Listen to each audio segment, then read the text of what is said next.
రామ్‌తా దివ్య విజ్ఞానం, దివ్య సంపద, పివి రమణ. రామ్‌తా విజ్ఞానం మన విజ్ఞానం. మన నవ విజ్ఞానం.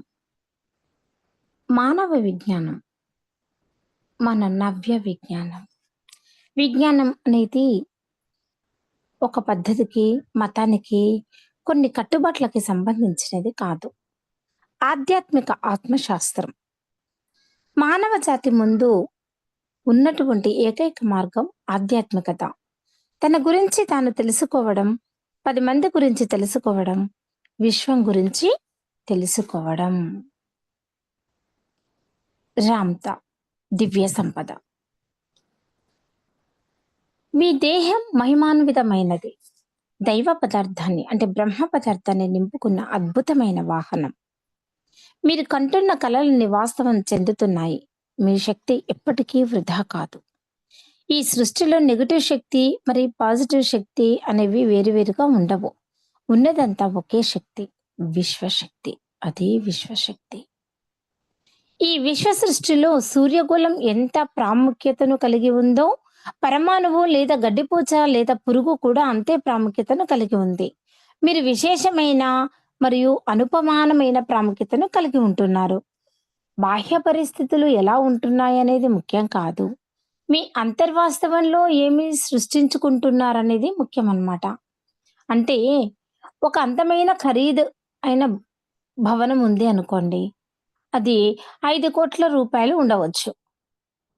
అంటే మీ ఇంటెలిజెన్స్‌తో విశ్లేషణ చేసినప్పుడు ఆ భవనాన్ని కొనడం మీకు అసాధ్యం అనిపిస్తుందా? కానీ అంతర్వాస్తవంలో అది సుసాధ్యమే. మీ జీవితాన్ని శాసించేది బాహ్య పరిస్థితులు ఎంత మాత్రమూ కాదు. ఆ అందమైన భవనాన్ని సొంతం చేసుకున్నట్లు, అందులో నివసిస్తున్నట్లు అనేక రకాలుగా ఊహాశక్తితో కలలు కనండి. ఎమోషన్స్, ఫీలింగ్స్‌తో కలలు కనండి. వాటికి అనుగుణంగా బాహ్య పరిస్థితులు సమూలంగా మార్పు చెందుతాయి. కొంతమంది ఏంటి కలలు కనడానికి కూడా భయపడతారు. వామ్మో! కలలు కనాలా? అవునా? అమ్మో! నా కలలో ఇలా వచ్చింది. కానీ నిజంగా అది సాధ్యమా? ఏదో కల కాబట్టి అంత పెద్ద బిల్డింగ్ ఉంది నాకు, అంత పెద్ద భవనం ఉంది అని వచ్చింది. అంతే. కానీ నిజమైన జీవితంలో నువ్వది పొందలేవా?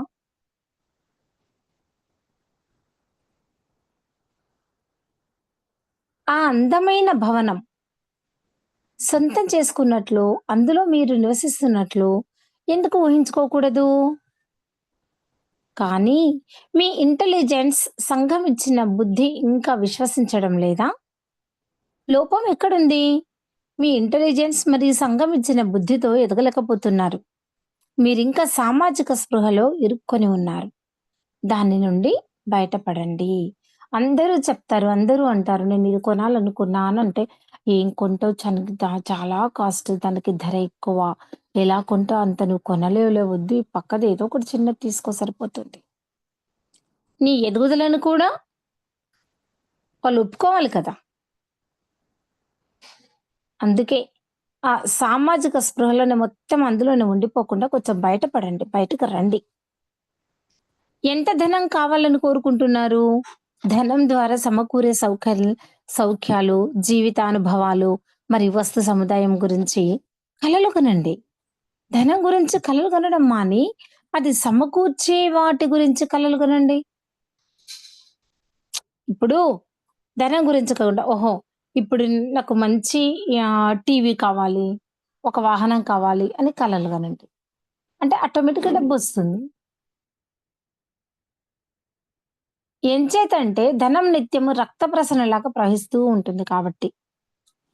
ధనం అనేది మీ సొంతం కాదు. అది సమకూర్చే జీవితానుభవాలు మాత్రమే మీ సొంతం. ధనం అనేది నిత్యము వస్తూ ఉంటుంది మరియు పోతూ ఉంటుంది. అది ఒకచోట స్థిరంగా నిలవదు. దాని ప్రవాహాన్ని ఆపాలనుకోవడంలోనే మీ స్వేచ్ఛ హరించుకుపోతుంది. ధనం సమకూర్చే భౌతిక అనుభవాల కోసం కలలు కనండి. ధనం సమకూర్చే భౌతిక అనుభవాలు. ప్రస్తుతం మనకేం అవసరం ఉంది? Physical experiences. అవునా? అనేక లక్ష్యాలు, సంకల్పాలను ఏర్పరచుకొని, వాటిని వాస్తవ రూపం చెందించుకుంటున్నట్లుగా కలలు గనండి. సాకారమయ్యే ప్రతి కల కూడా మిమ్మల్ని ఆనందం వైపు ప్రయాణించేట్లు చేస్తుంది. అంతే గదా! ముందు చిన్న చిన్న కలలు అంటే తీసుకొని వాటి కలల్ని సాకారం చేసుకుంటూ వాటిని నెరవేర్చుకుంటూ వెళ్తూ ఉంటే, ఓహో! ఈరోజు నేను ఇది సాధించాను కాబట్టి రేపు రోజు ఇంకా నేను సాధించగలను అనేటటువంటి నమ్మకం ఉంటుంది. ఒక సంతోషం ఉంటుంది. సాకారమయ్యే ప్రతి కల మిమ్మల్ని మీ గృహం వైపు నడిపిస్తుంది. మీ గృహంలో అన్నీ సిద్ధంగా పరచబడి ఉన్నాయి. మీ గృహంలో అన్నీ లభిస్తాయి. మీ గృహాన్ని చేరుకోవడం అంటే మీ అంతర్ప్రపంచాన్ని చేరుకోవడమే. అవునా? ఇంట్లో అన్నీ సమకూర్చుకున్న తర్వాత మనం బయటికెళ్ళాలంటే వెళ్ళాలనిపించదు. ఇంట్లోనే హాయిగా ప్రశాంతంగా గడిపేయొచ్చు. మీ గృహం చాలా భద్రమైన కోట. చాలా సురక్షితమైన దుర్గం. జీసస్ చెప్పింది ఆ దుర్గం గురించే. ఆ కోట గురించే. అంటే మీరు ధనం కోసం కలలు కంటున్నారా? లేదా అది అందించే భౌతిక జీవితానుభవాల కోసం కలలు కంటున్నారా? అవునా? ఇది. నెక్స్ట్ మనము మీ చైతన్య శక్తి దారిద్ర్యపు స్పృహ వైపు మళ్లించబడింది. మరి ఐశ్వర్యపు స్పృహ వైపు మళ్లించండి. అవునా? దరిద్రం వైపు కాకుండా ఐశ్వర్యం వైపు మళ్ళండి. ఎలా మళ్ళాలి అనేది రేపటి తరగతిలో మనము చెప్పుకుందాము. నమస్తే.